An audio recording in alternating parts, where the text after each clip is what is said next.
안녕하십니까? 범고민 기성의 대표 변호사 박보준입니다. 얼마 전에 지주택 커뮤니티에 이런 글이 올라왔어요. 최근에 가입한 지역주택조합에서 탈퇴를 하려고 하는데 가능할까요? 라는 내용이었습니다. 탈퇴가 간단한데 많은 사람들이 탈퇴가 안 돼서 소송을 하는 것일까요? 30일 이내 청약 철회가 가능합니까? 뭐 이런 내용이 올라왔어요. 근데 왜 탈퇴가 안 된다고 해서 그런 얘기를 하시죠? 이렇게 질문하시는 분이 많아요. 제가 한 번 더 설명해 드리자면, 그 30일 이내에 청약 철회 가능한 것은 2020년 7월 24일 날 적용되는 개정된 주택법에 적용을 받는 사업지일 경우에만 가능합니다. 라고 답변을 드립니다. 자, 그럼 개정 내용하고 이전의 주택법하고는 어떤 차이가 있는지 한번 알아보겠습니다. 네. 첫째로, 개정 주택법 이전에는 일간신문에 조합원 모집을 할 경우에 절차나 방법에 대해서 어떠한 규정도 없이 조합원을 모집할 수가 있었습니다. 하지만 개정주택법에서는 해당 사업지의 50% 이상에 해당하는 토지 권한을 확보한 이후에 해당 지자체에 조합원 모집 신고를 하고 조합원 모집 신고 필증을 받아야 모집이 가능하게 변경되었습니다. 자, 근데 여기서 하나 다시 얘기하지만 사업지의 50% 이상의 토지 사용권은 확보입니다.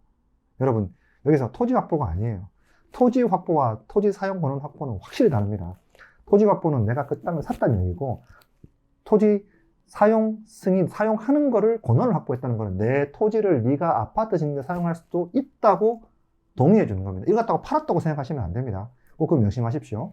두 번째, 조합 설립 인가 신청 및 인가 시 주택 건설 예정 세대수의 50% 이상의 조합원을 모집하고 건설 면적 80% 이상의 토지 사용 권한을 확보한 경우에만 조합 설립 인가 신청이 가능했으나 개정된 주택법에 의하면 추가로 건설 대지 면적의 15%를 소유권 확보하라는 내용으로 강화된 거죠. 그러니까 조합 설립 인가 신청을 빌미로 해서 여러분들한테 조합원을 계속 모집하려고 하는 행위를 좀 더 엄격하게 제한해 놓은 거예요. 근데 반대로 얘기하면 조합 추진위에서 조합 인가로 넘어가는 그까지의 과정이 되게 험난하다고 볼 수도 있습니다.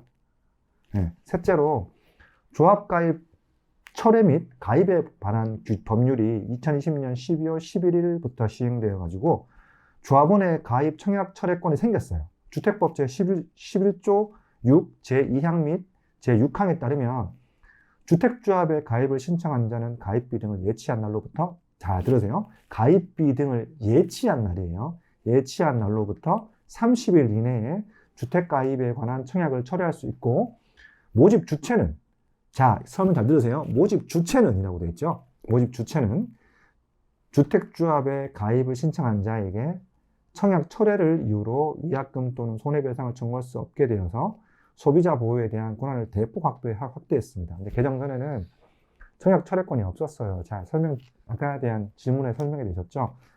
언제를 기준으로 2020년 12월 11일 시행되었다라고 분명히 말씀드렸습니다. 그 다음에 네 번째, 주택법 개정 이전에 동호수를 선착순으로 지정할 수 있었습니다. 그러나 2019년 10월 29일 이후에 조합원을 모집하는 현장은 주택법 15조에 따라서 사업계획 승인일 이후에 공개 추천 방식으로 동호수 지정하도록 법이 개정했어요. 그렇기 때문에 그 전에 말고 그 이후에 할 때 동호수 한다고 프리미엄 받고 이러시는 분들 혹시 계시죠? 그러면 이건 충분히 법률 위반이 될 수 있기 때문에 취소 여부가 될 수 있다는 사실, 팁을 또 드립니다. 다섯 번째, 모집 광고에서 주택 공급 가격이 확정된 것으로 오해하여 모집하는 행위를 금지합니다. 자, 무슨 얘기냐면, 모집 과정에서 이거 더 이상 돈 얼마 안 주고 딱 이 금액 주면 딱 끝납니다. 이렇게 얘기 안 되게 돼 있어요.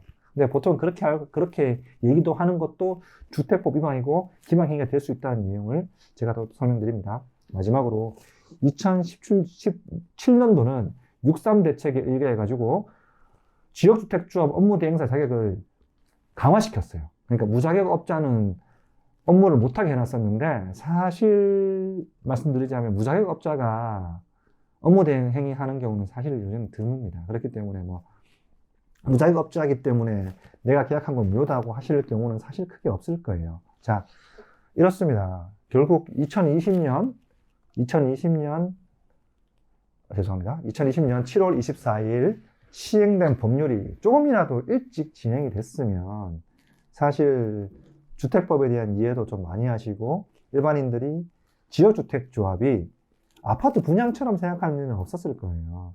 근데 어쩌겠습니까? 이미 피해를 저한테 이런 동영상을 보시거나 이런 블로그 내용을 보시는 분들은 피해를 보시는 분들이세요.